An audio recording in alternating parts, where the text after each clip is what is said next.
Friends, स्वागत है आप सबका आपके अपने YouTube चैनल कंप्यूटर ई नोटबुक पर। आज हम अपनी वीडियो में लेकर आए हैं आपके लिए topic structure. C++ programming language में स्ट्रक्चर्स क्या होते हैं। So what is the structure in C++? Structure है क्या? हमने इससे पहले पढ़ा था एरे। एरे क्या थी? एक अरे जो थी वो थी सेम टाइप डाटा टाइप के एलिमेंट्स का कलेक्शन। जैसे आपने एक जगह पे ऑरेंज रख दिए तो क्या है, सेम डाटा टाइप की चीज़ है, सेम एक जैसे तरह की वस्तु है। फिर आपने एक जगह आम रख दिए, वो एक तरह की चीज़ है।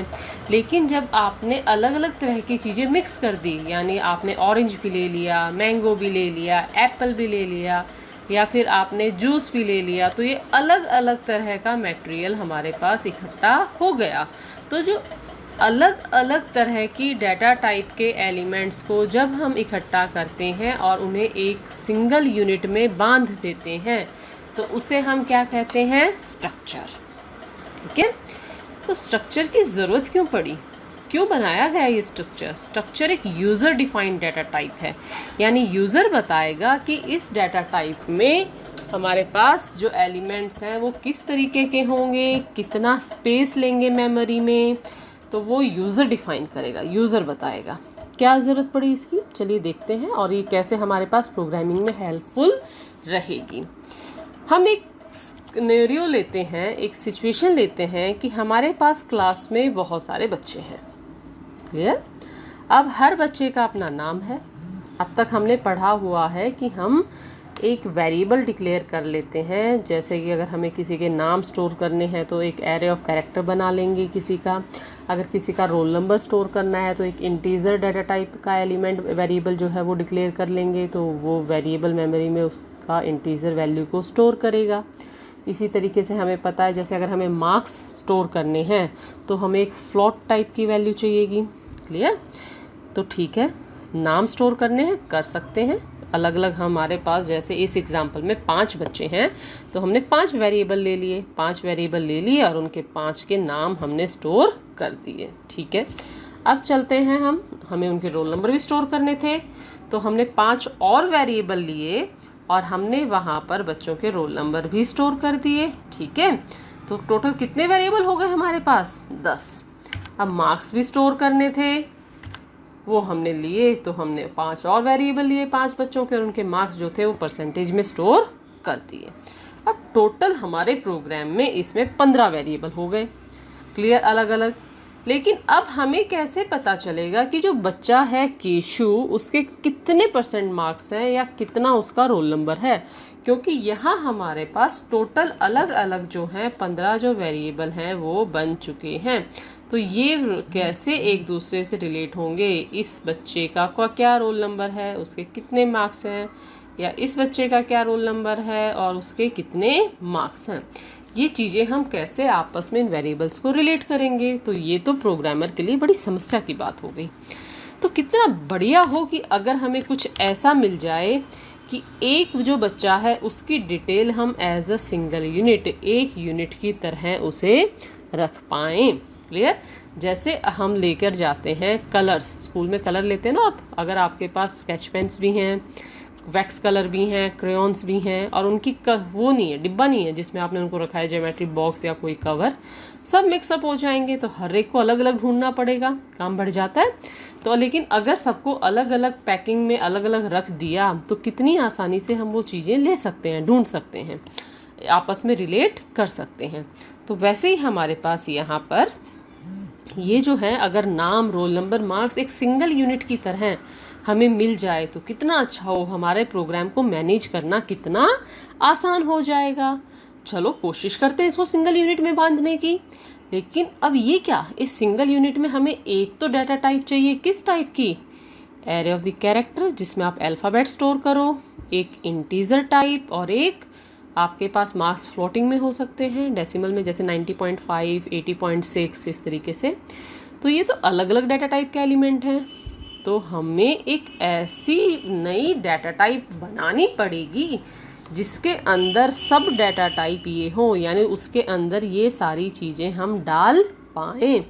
जैसे आपके पास अगर आपकी एक ड्रॉर है, टेबल में ड्रॉर होती है, अलमीरा में ड्रॉर होती है, आपने ड्रॉर खोला और फटाफट जितना सामान था आपके पास, आपका geometry box, pencils, pen, tie, belt, सब उसमें डाल दिया। अब जब आपको ढूंढना होगा तो क्या होगा, आप सब उथल पुथल करोगे।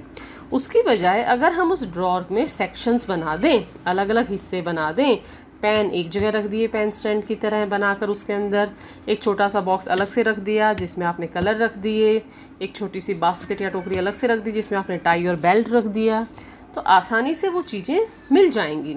तो क्यों ना कुछ इस तरीके से हम ऑर्गेनाइज करें अपने चीज़ों को, अपने वेरिएबल्स को। तो जो वेरिएबल्स को ऑर्गेनाइज करने के लिए एक यूज़र को बताना पड़ेगा कि मुझे इस प्रॉब्लम में, इस प्रोग्राम में, इस सिचुएशन में क्या क्या डाटा टाइप चाहिएंगी, जिन्हें मिलाकर मैं अपनी नई डाटा टाइप बनाऊंगा। क्लियर?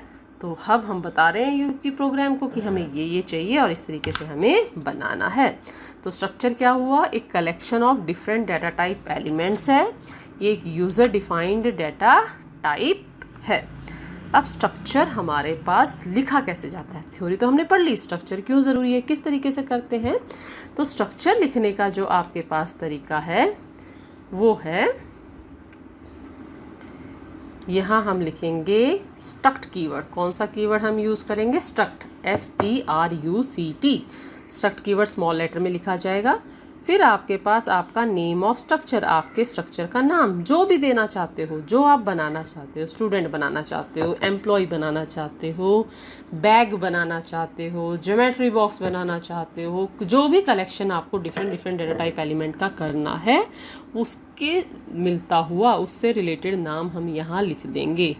फिर आएगा कर्ली ब्रैकेट स्टार्ट होगी और यहाँ पर वो सारे डाटा एलिमेंट्स की लिस्ट हम लिखेंगे जो कि हमें हमारे इस स्ट्रक्चर में चाहिएंगी। इस नई जो डाटा टाइप बनाने में हमें जितने उसके अंदर एलिमेंट चाहिए वो सब की लिस्ट हम यहाँ पर दे देंगे, सेपरेटेड बाय सेमीकोलन। क्लियर? और फिर हमारे पास सेमीकोलन जो है ब्रैकेट बंद करेंगे, ये ब्रैकेट जो यहाँ स्टार्ट हुई थी उसको यहाँ हमने बंद कर दिया। और लास्ट में सेमीकोलन बहुत इंपॉर्टेंट है, ध्यान रहे। अब से पहले जो मेन फंक्शंस वगैरह लिखे थे करली ब्रैकेट के बाद सेमीकोलन नहीं लगाया था, लेकिन यहाँ करली ब्रैकेट के बाद सेमीकोलन लगेगा क्योंकि ये जो स्टेटमेंट है स्ट्रक्चर वो यहाँ शुरू होकर यहाँ ख़त्म हो रही है, तो वो आप यहाँ स्पेसिफाई करोगे। ठीक है, आई होप इतना समझ आ गया होगा। ये था सिंटैक्स। अब एक इसका एग्जाम्पल ले लेते हैं। क्लियर? तो हमारे पास पहला स्ट्रक्चर जो हमने बनाया वो है हमारे पास, तो कुछ स्ट्रक्चर्स हम यहाँ बनाकर देखते हैं। देखिए सिंटैक्स क्या था, याद कीजिए, स्ट्रक्ट कीवर्ड था हमारे पास।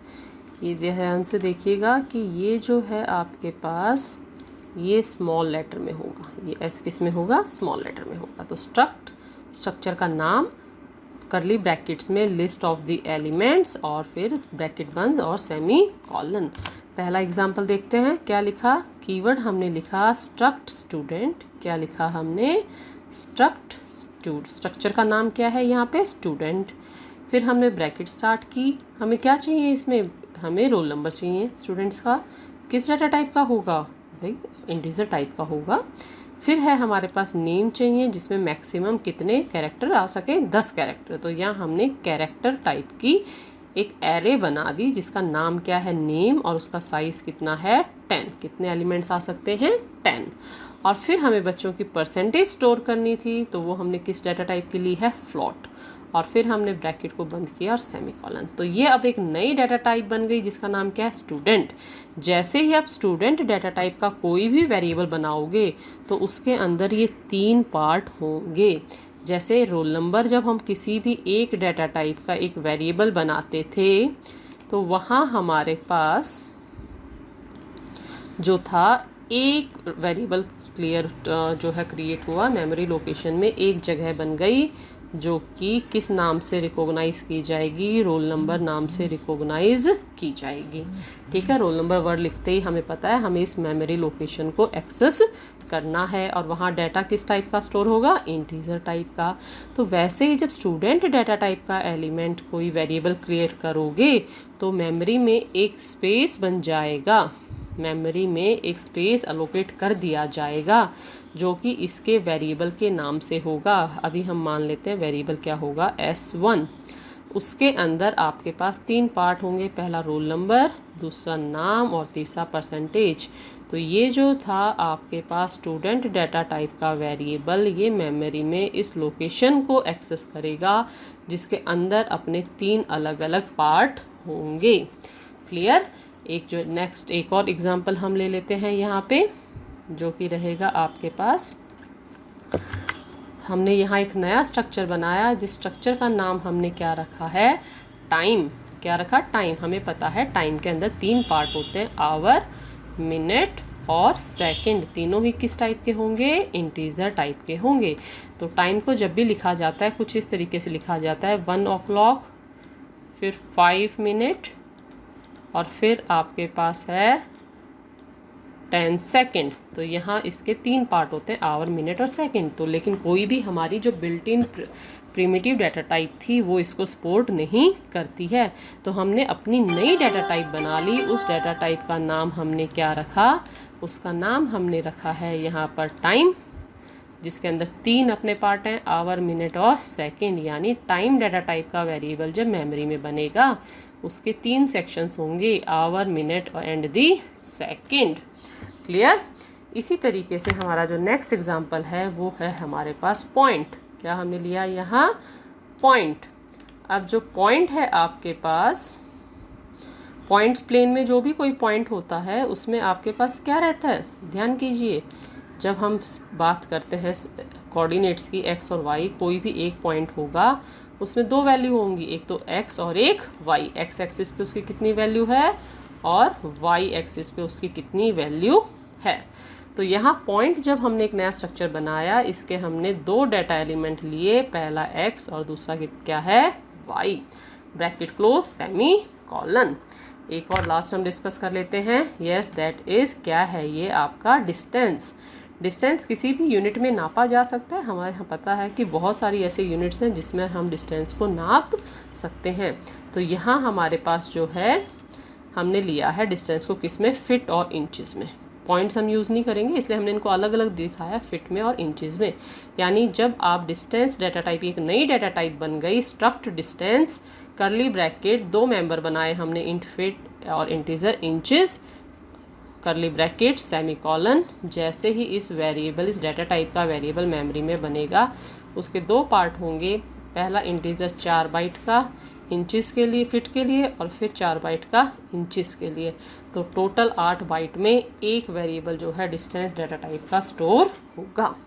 तो स्टूडेंट्स आज के लिए बस इतना ही। आज हमने सीखा, क्या क्या सीखा, एक रिव्यू हम फटाफट ले लेते हैं।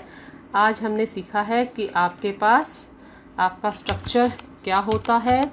दूसरा था आपके पास स्ट्रक्चर के बाद हमने देखा कि स्ट्रक्चर को बनाएंगे कैसे C++ प्रोग्रामिंग लैंग्वेज में, लिखने का तरीका क्या होगा, और हमने स्ट्रक्चर के अलग अलग एग्जाम्पल आज यहाँ पर किए हैं। तो नेक्स्ट वीडियो में जो हम करेंगे कि स्ट्रक्चर के जो हमने अभी एलिमेंट्स बनाए उन्हें हम कैसे एक्सेस करेंगे। तो तब तक आप रिवाइज़ कर लीजिए अपने टॉपिक को, और अगर चैनल को आपने सब्सक्राइब नहीं किया है तो सब्सक्राइब कीजिए। नेक्स्ट वीडियोस के लिए बेल नोटिफिकेशन पे प्रेस कर दीजिए ताकि आपको इन्फॉर्मेशन पहुंचती रहे, और वीडियो को लाइक और शेयर करना मत भूलिएगा। खुश रहिए, मुस्कुराते रहिए।